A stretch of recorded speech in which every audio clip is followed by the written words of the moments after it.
Hey gents, Scheme Rhythm here, back with Let's Play Dark Souls. Last time we made our way through Sin's Fortress, and you know, the more I think about it, the more I realize that I really need to actually go back, as sad as it is. I need to, I don't know, there's just some unfinished business here in Sin's Fortress, but I think I'm going to start this video off actually with the boss battle, and then just backtrack through the stuff that I didn't do yet, because I think that would be a lot better than, you know, all that chaos that I just...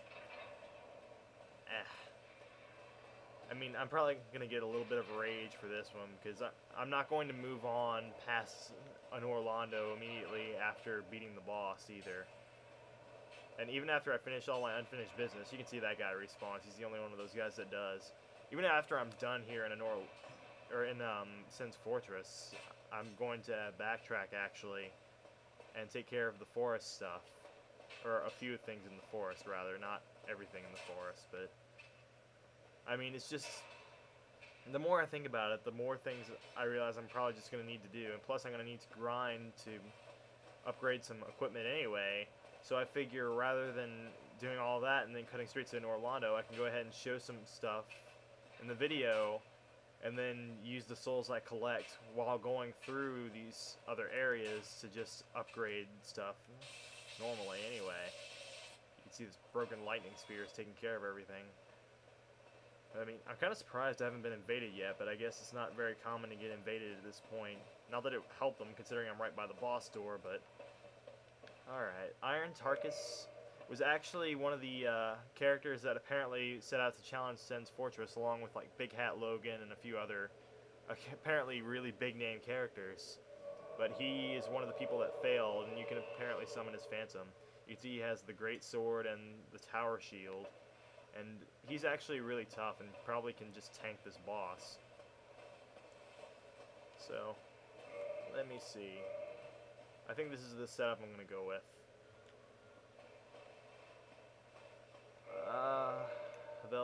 Instead of Ring of the Evil Eye...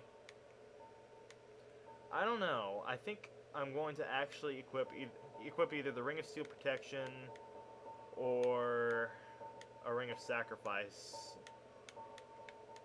Yeah, I think I'll equip my Ring of Sacrifice, just because those are actually fairly common throughout the game. You can get a few more of those. So, this is the Iron Golem.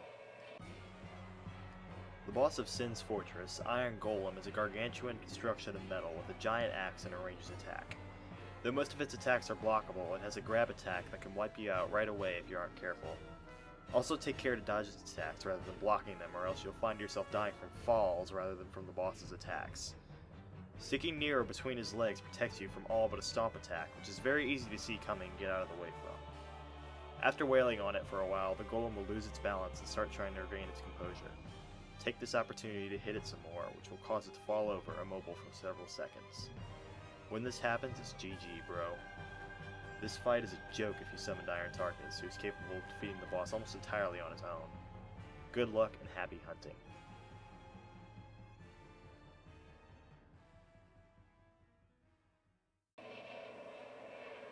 Awesome. He's a fairly easy boss, honestly, as long as you're careful not to get knocked off the sides, and, I mean, really, you can slip under him like this. And if you look at this, Iron Tarkus is his main target right now. Nope, I am. And I'm about to get knocked off. Iron Tarkus isn't doing shit right now. But he does have a better shield than I do. So what you want to do is you want to be right by the ankles of the boss and just keep wailing on him. Look at all that damage he's taken, actually. Iron Tarkus has really good armor, by the way. Oh, he got grabbed. But this is the part where I'm going to start spamming combustion more.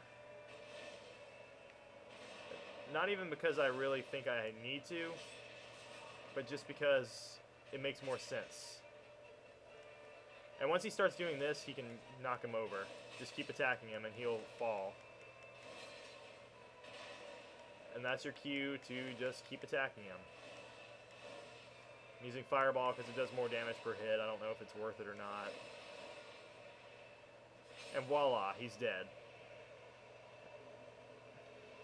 That was a really, really easy boss fight. That went a hell of a lot smoother than Quelaag did.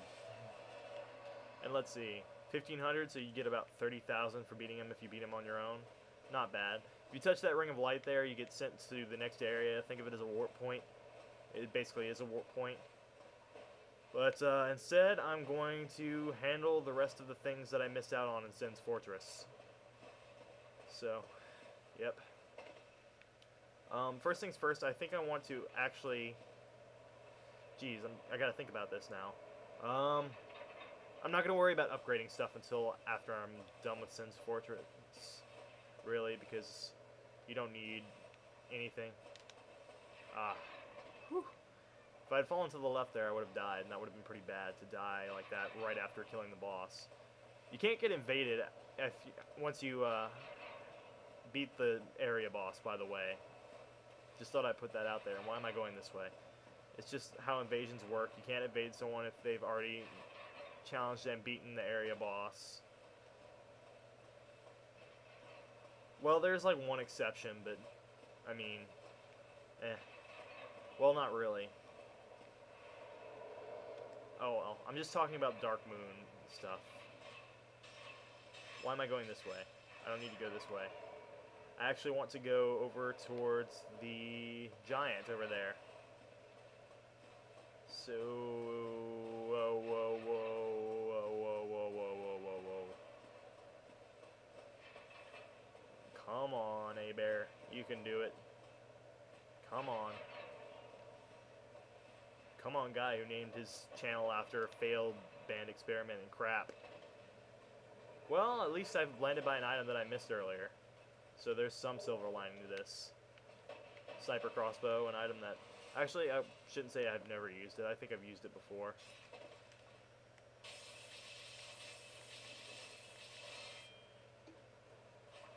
Backing off, backing off, backing off.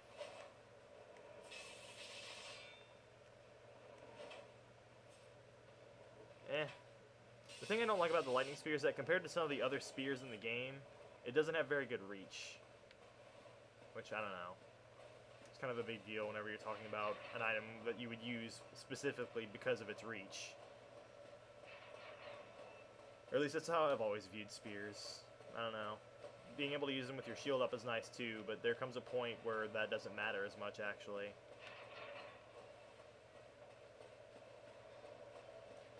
You know, there is one attack that the Iron Golem could have used that could have killed me.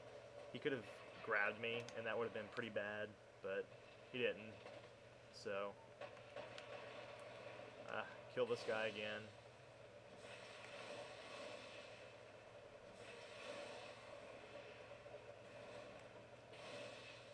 The nice thing is I can just stay over, as long as you keep to the other side of him, you don't have to get that close to him for at least a good bit.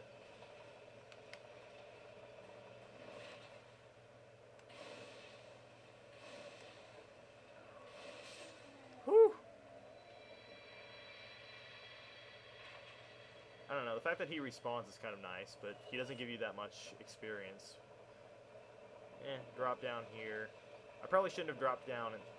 Damn it. You know what? Meet me back here. Hey, there is one thing I forgot to do. If you come down the second pathway, or, you know, the one where you come up from that area, you follow it, you find the mimic chests. If you come up to here and drop, you will actually drop right on top of this guy. And you can grab this item. If I remember correctly, there's nothing that way. And there is something this way. Let's see, is this a fake wall? No, it's not a fake wall. Where is it? There are fake walls in here that you can only tell are fake if you attack them. Aha! So there was something in here. Black sorcerer stuff. It's basically upgraded stuff of the base sorcery gear if you started as a sorcerer, so there's that. But, I don't know, I guess I'm just going to make my way back to the bonfire, because that's kind of where I was supposed to go, and I didn't go there for some reason. And so, yeah. So, meet me back at the bonfire. Okay, we're back. You don't want to kill the giant. That's something I keep forgetting about, is that you don't want to kill the giant. You want to make your way back to where he was, or where the boulders were falling down. Which, I mean, I guess there are multiple ways you can do that. Huh. Let's see, can you kick? Yes, you can kick, okay. Some weapons you can't kick whenever you're using them. I think that's only for the curved swords. Okay. Never mind. I didn't really talk very much about how to get through all these traps. That one you just go through the first two, stop, then wait for the next two before you time it. There's the one before that. I think you have to actually time it and just sprint across. It doesn't work on those. You'll get nailed by the last few, and getting nailed by those things, of course, means basically instant death in this area. So wait for the last one and sprint. It's always nice when getting hit means death, though.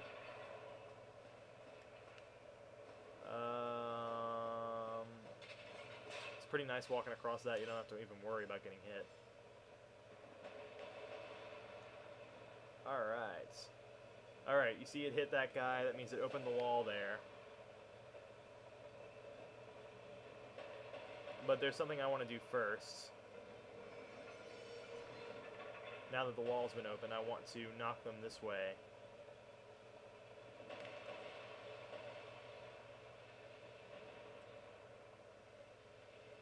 Alright. Keep on a-running.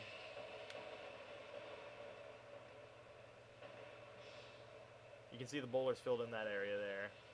Let the next one pass. Just make sure you don't get hit, because this is an item that I forgot to get in here. There it is. Covetous Gold Serpent Ring. It increases item drop rates. There's nothing down there but a dead-end fall, I'm pretty sure. But even if... Whoa.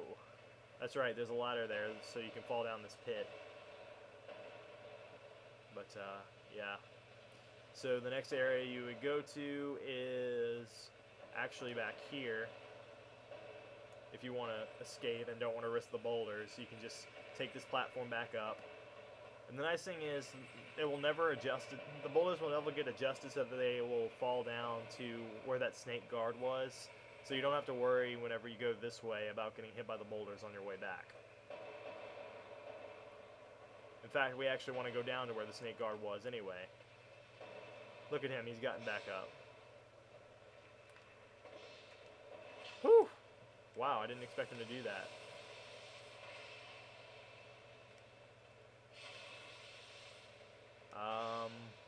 Okay, there he goes. So with that done, you can come back here, and there's a guy in a cage. You seem quite lucid. A rare thing in these times. I am Logan. I'm a bit cooped up, as you can see. I have a bright idea. Suppose you set me free. I'm old and empty-handed, but I can repay you with knowledge and sorcery.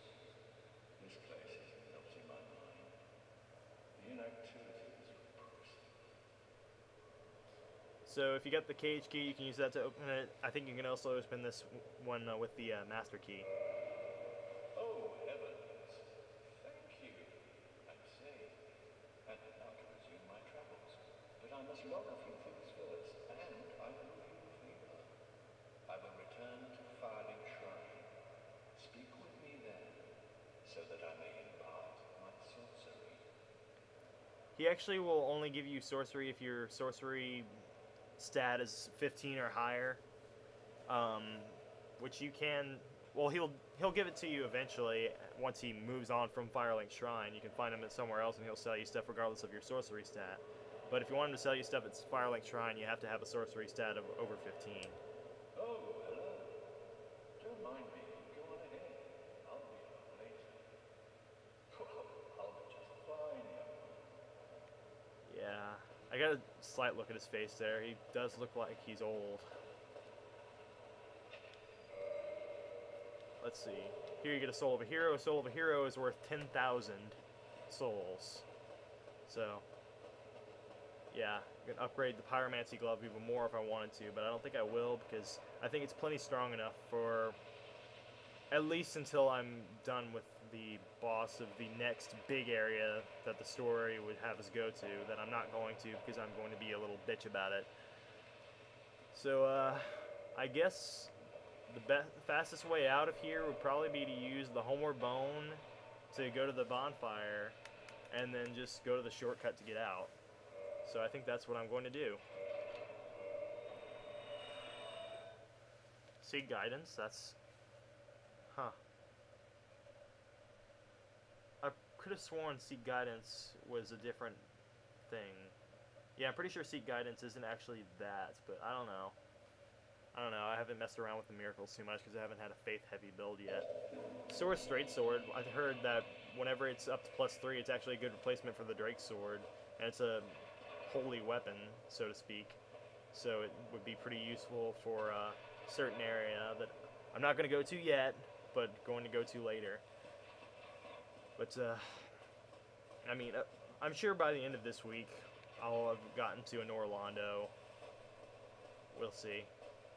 But, you know, the funny thing is, I never really, I didn't really plan well enough for this, I don't think. But, I mean, by the time I realized that I needed to go and take care of other stuff, I was already in an Orlando. So, I mean, what am I going to do, huh? So, yeah, just step in the cage and take it down. I don't know. Don't know what I can really say. Back off here. I guess you can let him come up to you.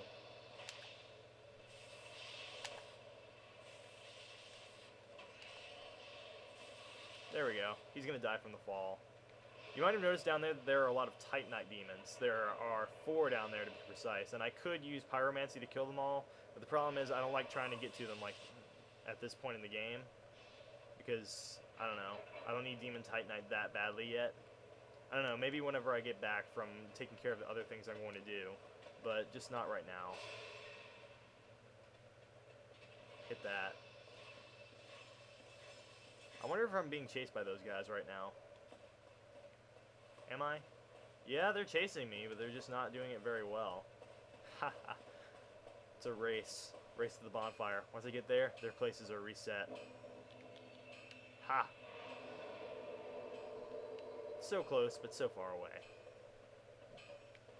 Alright, so I think I'm going to take this opportunity actually to upgrade my Knight Shield, my Hollow Warrior Shield, I'm sorry, to +5 Vendere. Because, I don't know, I just feel like I kind of need to do that. Let's see, I have only 1 large Titanite shard. I guess I should go ahead and upgrade my Bandit's Knife with that. Which, I don't know. I probably could have saved it for later whenever I try to buy a bunch of stuff. I believe 5 is all I'm going to need to get the shield up to snuff. Yep, that was just right. 5. You might want to have a shield up to +10 by the time you get to the next, by the time you get to an Orlando, because there's going to be a special thing you can do. Look, listen to me talk. Special thing you can do. One of the, you know, I might as well equip the Gold Serpent Ring. There's a blacksmith there that can make special weapons out of boss souls. And I want to have a +10 shield to get the Crystal Ring Shield from a boss that I'm going to actually be heading on my way to next. So, yes. Hopefully this episode will have 50% less fail than the Quelaag and the other episode where I was at the forest. We'll see. So, I'm recording 5 more episodes in a row here because I realized that I'm not going to have time during the week these are going to go up to record these, which is kind of bad, but, I mean, ain't shit I can do about it, so, oh well. They're not dropping a lot despite this ring, I find. Huh. Oh well. Oh boy. I'm not going to be going through the door there. I'm not going through that door. I'm trying to decide what I should do because I really hate to cut the video short here. I think I'm going to actually go ahead and use the Soul of the Proud Knights. Yeah, I'm gonna use these and just take the souls and pray to God that I don't get a humiliating double death. I went and doubled the number of souls I had right there, didn't I? More than doubled, probably, actually. Yeah, I did more than double it. That's funny. But anyway, I digress. I guess I'll go ahead and start heading through this way, just so I can have enough for an episode. I know exactly what I'm going to do, actually. Come in here, grab this, hopefully don't get killed by these guys. And that'll be good.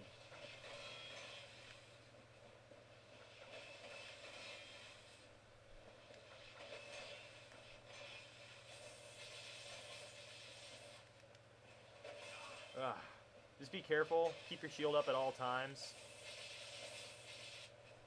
and you should be fine. And there we go. So I think I'm going to call it a day, or call it an episode here. So I will see you guys on the next Let's Play Dark Souls. Later.